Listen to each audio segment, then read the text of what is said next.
आपने power BI सीख लिया है, टैक्स बहुत अच्छे से लगाना सीख लिया है, डैशबोर्ड तो उससे ज्यादा बढ़िया बनाना आता है, लेकिन इंटरव्यू कॉल एक भी नहीं आता है। इधर अगल बगल के लोग जो साथ में काम किया करते थे वो लिंक्डइन पे पोस्ट कर रहे हैं, got hired as data analyst, joined MNC, package 8 LPA, और आप बैठे सोच रहे हैं मुझसे क्या गलती हो रही है। तो अगर आप पावर बीआई सीख रहे हैं या सीख चुके हैं तो अगला कुछ मिनट आपके करियर की दिशा बदल सकती है इस वीडियो में। इनिशिएटिव लिया है, क्या हुआ?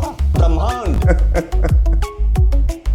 पावर बीआई सीखना और पावर बीआई में जॉब पाना ये दोनों अलग मैटर है। पावर बीआई में डैशबोर्ड बनाना तो सीख लिया, लेकिन बिजनेस की अंडरस्टैंडिंग ही नहीं है। सबसे बड़ी गलती यही है, लोग सिर्फ पावर बीआई को एक टूल समझते हैं। मतलब चार्ट बनाना आ गया, कलर लगाना आ गया, कार्ड में वैल्यू सजाना आ गया, समझो पावर बीआई आ गया, कुछ नहीं आया। इस तरीके से चार्ट एंड ग्राफ को प्रेजेंट करते हुए अगर आप डैशबोर्ड बना के कहीं इंटरव्यू देने के लिए जाते भी हो तो इंटरव्यूअर का सवाल इससे कुछ भी नहीं आने वाला। उसका सवाल यह आएगा कि इस डैशबोर्ड से मेरे बिजनेस को क्या बेनिफिट मिलने वाला है, और आप वहीं पे चुप, क्योंकि आपको उसकी अंडरस्टैंडिंग ही नहीं है। आपको बता देना चाहता हूं कि कंपनी ऐसे लोगों को हायर करती है जो प्रॉब्लम सॉल्वर हो, ना कि सिर्फ डैशबोर्ड क्रिएटर। क्योंकि आपके सेल्स मैनेजर को आपका पाई चार्ट नहीं चाहिए, उसे चाहिए कि सेल्स क्यों नीचे जा रहा है, प्रॉफिट अगर आ रहा है तो किस रीजन से सबसे ज्यादा आ रहा है, कौन सा रीजन ऐसा है जो सबसे वर्स्ट परफॉर्म कर रहा है। और अगर आपका डैशबोर्ड इन सभी क्वेश्चन का आंसर नहीं देता तो आपका जो एफर्ट है वो बिल्कुल जीरो है इंटरव्यूअर के सामने। आप चाहे पावर बीआई के कितने ही ट्यूटोरियल देख लें, कितने बार कोर्स कर लें, लेकिन अगर आपने डैशबोर्ड स्क्रैच से खुद एफर्ट करके नहीं बनाया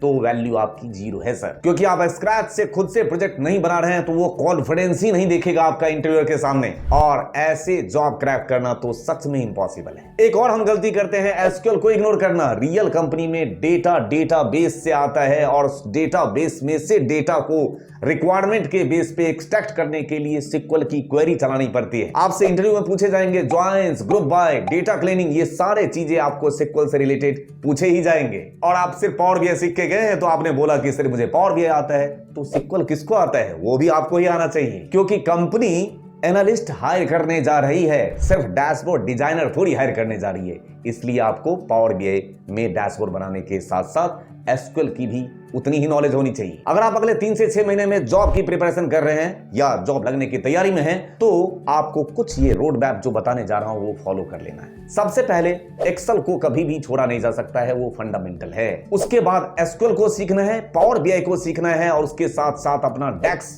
बहुत स्ट्रॉन्ग करना है। अब कम से कम 4 से 5 स्क्रैच से रियल टाइम प्रोजेक्ट खुद से बनाना है, जिससे आपका कॉन्फिडेंस हाई लेवल हो चुका होगा। अब अपने लिंक्डइन पे अपने प्रोजेक्ट को पब्लिश करना है, time to time mock interviews देते रहना है, जिससे आपको पता चलता रहेगा कि कितने पानी में है अभी आप। और सबसे इंपॉर्टेंट, डैशबोर्ड सिर्फ बनाना नहीं, बिजनेस इंसाइट देना सीखो। बिजनेस के प्रॉब्लम को अंडरस्टैंड करते हुए तब इंसाइट की बात करो। तो अगर आप अभी स्ट्रगल कर रहे हैं, इंटरव्यू कॉल्स बिल्कुल नहीं आ रही है, तो निराश नहीं होना है, सिर्फ स्ट्रैटेजी बदलना है। पावर बीआई के जरिए करियर बनाना स्ट्रैटेजी मांगता है आपसे। प्रोजेक्ट बनाइए, पोर्टफोलियो बनाइए अपना, और उसके बाद अपने स्किल को अपग्रेड करने के साथ साथ तब फ्रंट पे आइए। इंटरव्यू कॉल्स कैसे नहीं आएगा। अगर आपको भी डेटा एनालिस्ट बनने के सफर में करियर गाइडेंस की जरूरत हो तो इनोजेंट आपके साथ है। आप कभी भी क्वेरी कर सकते हैं, क्योंकि हम यहाँ पे सिर्फ स्किल नहीं सिखाते हैं, आपका करियर बनाते हैं। Thank you for your support to innocent channel. Thank you दिल से।